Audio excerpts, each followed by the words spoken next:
నీతియు సమాధానమును పరిశుద్ధాత్మ యందలి ఆనందమునై ఉన్నది. ఎవరితో పాయింట్ వచ్చింది?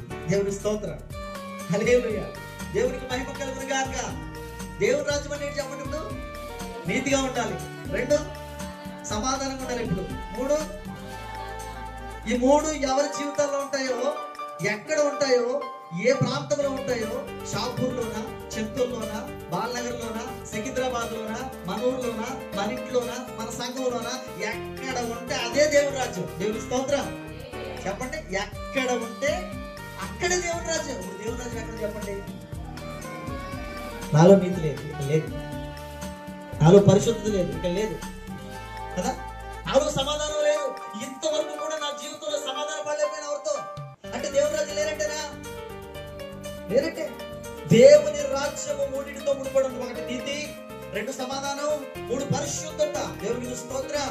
ఈ 3 ఎవరి బ్రతుకుల్లో ఉంటాయో, ఎవరి జీవితంలో ఉంటాయో, ఖచ్చితంగా వాళ్ళు దేవుని రాజ్యానికి సంబంధించిన వాళ్ళు. దేవునికి స్తోత్రం. ఈ దేవుని రాజ్యానికి సంబంధించిన వాళ్ళే పరదేశికి వెళ్ళారు. అక్కడో రాజ్యం ఏర్పడ్డారు. ప్రభు వచ్చేటప్పుడు ఆ రాజ్యాన్ని తీసుకొస్తాడు. అసలు అక్కడికి వెళ్ళాలంటే ముందు ఇక్కడ రాజ్యం ఏర్పడాలి కదా. ముందు ఇక్కడ రాజ్యం ఏర్పడాలి, ఇక్కడ మారుమనసు పొందాలి. ఆ పరదేశికి వెళ్లే ముందు ఇక్కడ పరిశుద్ధంగా మార్చబడాలి, నీతిగా బ్రతకాలి, సమాధానం, అందరితో సమాధానం ఉండాలి.